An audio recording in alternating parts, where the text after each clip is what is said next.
کسی کے ساتھ غلط کر کے اپنی باری کا انتظار ضرور کرنا، کیونکہ قسمت جب تماچا مارتی ہے تو وہ منہ پر نہیں روح پر لگتا ہے۔ سورہ فاتر کی بہت ہی خوبصورت آیت کا ترجمہ کرنے جا رہی ہوں۔ بری چال تو چال چلنے والے پر ہی آ پڑتی ہے۔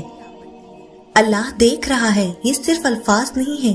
کسی بے بس کے لیے امید ہے، کسی پریشان کے لیے خوشی ہے، کسی اکیلے کے لیے ساتھ ہے، کسی روتے کے لیے آس ہے، کسی گمراہ کے لیے تاکید ہے، کسی ظالم کے لیے دھمکی ہے۔ بعض اوقات ہم کسی درد میں شدت سے روتے ہیں، اچانک چپ ہو جاتے ہیں، کیونکہ کوئی اندر سے دلاسا دیتا ہے کہ غم نہ کرو، اللہ ہمارے ساتھ ہے۔ وہ تکلیف بھی رحمت ہے جو دل پہ گزرے اور ہمیں احساس دلائے کہ اللہ سے بڑھ کر کوئی ہمارا احساس نہیں کرتا۔ کیا اللہ تعالیٰ اپنے بندے کو کافی نہیں؟ خیال رکھنا کہ کسی کی آنکھیں تمہاری وجہ سے نم نہ ہو، کیونکہ تمہیں اس کے ہر آنسو کا حساب چکانا ہے۔ یقین جانے جو کسی کے ساتھ کچھ برا کرتا ہے وہ اپنی ذات میں اس کی سزا بھگت رہا ہوتا ہے، بس ہمیں خبر نہیں ہوتی۔ کسی کو آنسو دینے سے پہلے یہ سوچ لینا، کیا اس کے آنسو تمہیں سکون سے جینے دیں گے یا نہیں؟ لوگوں کو دکھ دیتے وقت رب کی طاقت مت بھولو، رب کی پکڑ شدید ہے۔ دھوکہ کھانے والے کی آہ اور صبر ضائع نہیں جاتا۔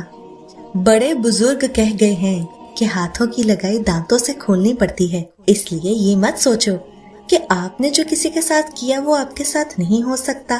کوئی کیسے سوچ سکتا ہے کہ حساب نہیں ہوگا اور وہ بخشا جائے گا؟ یاد رہے، حساب ہوگا، ایک ایک آہ کا، آنسوؤں کا، بے حسی کا، الزام تراشی کا۔ بدلہ لینا میری فطرت نہیں، بد دعا دینا میری عادت نہیں۔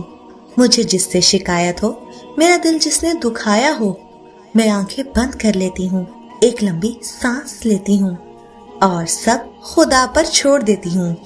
جو دو گے وہی لوٹ کے آئے گا، چاہے عزت ہو یا دھوکہ۔ کسی کو اذیت بھرے رات دن سے نواز کر آپ کو کیا لگتا ہے کہ آپ ساری زندگی یوں ہی ہنستے مسکراتے خوش ہی رہیں گے؟ کسی کو دکھ دینا ایک قرض ہے، ایسا قرض جو آپ کو کسی اور کے ہاتھوں ملے گا۔ جب کوئی تمہیں بے وجہ رلائے تو تم اپنے آنسو اس یقین کے ساتھ صاف کر لینا کہ زندگی کے کسی موڑ پر وہ تم سے زیادہ روئے گا۔ بے شک اللہ بہترین انصاف کرنے والا ہے۔ اور جب انسان اپنی مرضی کو رب کی مرضی کے سپرد کر دے تو غم نہیں رہتا۔ انسان کا دل توڑنے والا شخص اللہ کی تلاش نہیں کر سکتا۔ مخلص لوگ بہت کمزور ہوتے ہیں اور دھوکہ بھی جلد ہی کھا لیتے ہیں، کیونکہ وہ اپنے خلوص کی وجہ سے نرم پڑ جاتے ہیں اور زمانہ ان کو نگلنے کی کوشش کرتا ہے۔ دھوکہ کھانے والوں کو سکون مل جاتا ہے، لیکن دھوکہ دینے والوں کو کبھی سکون نہیں ملتا، وہ بھٹکتے رہتے ہیں۔ ان کی خاموشی سے ڈرو جن کا آپ نے دل دکھایا ہے، کیونکہ اگر انہوں نے کچھ کہا نہیں یا کیا نہیں تو بدلے میں اللہ ضرور کرے گا۔ زندگی میں جو چاہیں حاصل کر لیں، بس اتنا خیال رکھیں کہ آپ کی منزل کا راستہ کبھی لوگوں کے دلوں کو توڑتا نہ گزرے۔ کچھ چیزوں کو، کچھ باتوں کو وقت اور اللہ پر چھوڑ کر مطمئن ہو جانا چاہیے۔ ساری کی ساری چالاکیاں اور ہوشیاریاں صرف دنیا میں ہی ہیں۔ اس کو بے وقوف بنا لیا، اس سے جھوٹ بول لیا، اسے دھوکہ دے دیا، لیکن یاد رکھیں جو کچھ آپ کر رہی ہیں وہ ہواؤں میں نہیں اڑ رہا، فرشتے لکھ رہے ہیں اور اللہ تعالیٰ دیکھ رہا ہے۔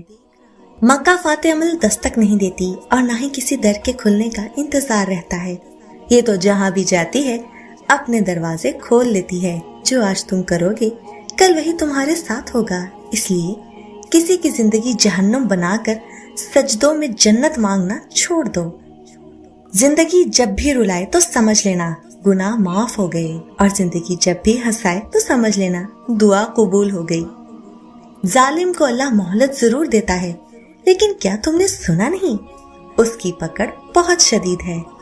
مکافات عمل کی چکی چلتی بہت آہستہ ہے مگر پیستی بہت باریک ہے۔ زیادتی اتنی ہی کرو جتنی خود پہ آئے تو جھیل سکو، اور صبر اتنا ہی سمیٹو جتنا خدا کا عذاب برداشت کرنے کی طاقت رکھتے ہو، کیونکہ صبر کرنے والے کا معاملہ اللہ کا معاملہ بن جاتا ہے۔ دوسروں کو بے سکون کرنے والا کبھی سکون نہیں پا سکتا۔ دھوکہ دے کر کوئی نہیں بچتا، کسی کی آہ نسلیں اجاڑ دیتی ہیں۔ معاف کر کے آگے بڑھ جائیں ان سب لوگوں کو جنہوں نے دل دکھایا، تہمت لگائی، برا بھلا کہا، آپ کے لیے غلط بات کہی، آپ کو پریشان کیا۔ یقین جانے آپ کا رب کچھ نہیں بھولتا، اور وہ جب حساب برابر کرتا ہے نا تو ناانصافی نہیں کرتا۔ چہرے بدصورت نہیں ہوتے، ان کو دیکھنے والی نگاہ خوبصورت یا بدصورت ہوتی ہے، جو سامنے والے منظر کو اپنے مطابق رنگ دیتی ہے۔ ہر کسی کے پاس سب کچھ نہیں ہوتا۔ جو لوگ جتنے مکمل نظر آتے ہیں اتنے ہی منتظر ہوتے ہیں معجزوں کے، لیکن پتہ ہے وہ مکمل اور مطمئن کیوں نظر آتے ہیں؟ کیونکہ انہوں نے اللہ سے اپنے تعلق چٹانوں کی طرح مضبوط رکھے ہوتے ہیں۔ انہیں یقین ہوتا ہے وہ دعاؤں میں رونے والے ہوتے ہیں، لوگ کیا کہتے ہیں اس سے انہیں فرق نہیں پڑتا۔ سب سے خوبصورت رشتہ اور تعلق رب العالمین کے ساتھ، جس پر بھروسہ کبھی ہارنے نہیں دیتا، جس پر توکل کبھی غم میں مبتلا نہیں ہونے دیتا، جس سے امید کبھی مایوس نہیں ہونے دیتی، جس پر یقین خالی ہاتھ نہیں لوٹاتا، جس پر ایمان کبھی بہکنے نہیں دیتا، جس کی طرف توجہ کبھی بھٹکنے نہیں دیتی۔ اللہ کی خاطر کچھ قربان کرنے کا نتیجہ بہت جلد سامنے آ جاتا ہے۔ ابراہیم علیہ السلام خواب سے اٹھ کر بیٹے کو قربان گاہ تک لے گئے تھے۔ بیٹے کی گردن پر چھری رکھنے سے پہلے ان کو بیٹا لٹا دیا گیا تھا۔ آپ کو بھی حرام چھوڑنے پہ حلال کا انعام جلد ملے گا۔ عورت تو ایک مرد کے لیے مر مٹتی ہے، اسے مرد سے آگے تو کچھ نظر ہی نہیں آتا۔ اللہ چھوڑ دے تو اسے پرواہ نہیں، مگر مرد چھوڑ دے تو وہ مر مٹتی ہے۔ اللہ اس سے محبت نہ کرے تو اسے کوئی فکر نہیں، مرد چھوڑ دے تو اس کا وجود ختم ہو جاتا ہے۔ اللہ ناراض ہو جائے تو کوئی دھیان نہیں آتا، مگر مرد ناراض ہو جائے تو وہ سولی پہ لٹک جاتی ہے۔ مرد کو منانے کے لیے وہ دو جہاں ایک کر دیتی ہے، مگر اللہ کو منانے کے لیے وہ ایک مرد کو نہیں چھوڑ سکتی۔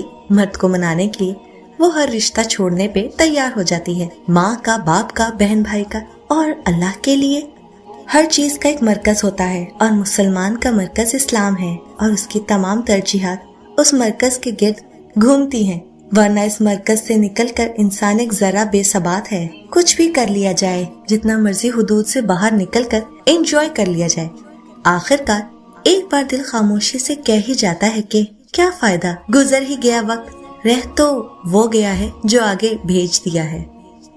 تم یقین رکھو اپنی دعاؤں کی قبولیت پر، وہ تمہیں گرنے نہیں دے گا، نہ ہی مایوس واپس جانے دے گا، کیونکہ وہ تو ایسا بادشاہ ہے جو دیکھ کر بھی کہتا ہے کوئی مانگنے والا جسے میں دوں۔ مومن وہ نہیں جس کی محفل پاک ہو، مومن تو وہ ہے جس کی تنہائی پاک ہو۔ زندگی کی تاریک غار میں، اعمال کے چراغوں میں سب سے روشن چراغ اللہ کے خوف کا ہے۔ کسی ایک غم کو خود پر اتنا سوار مت کرو کہ وہ تمہیں ہزار نعمتیں بھلا دے۔ غم کو بھی نعمت ہی سمجھیں، کیونکہ غم انسان کو اللہ سے جوڑ دیتے ہیں۔ ذکر کے بغیر عمل اس جسم کی مانند ہے جس میں روح نہ ہو۔ امید صرف اللہ سے رکھیں، کیونکہ مضبوط اور قوی سہارا صرف وہی ذات ہے۔ انسان سے کیا امید رکھنی ہے جو اس قدر کمزور ہے کہ اپنی خواہشات نفس کے علاوہ کچھ سوچتا ہی نہیں۔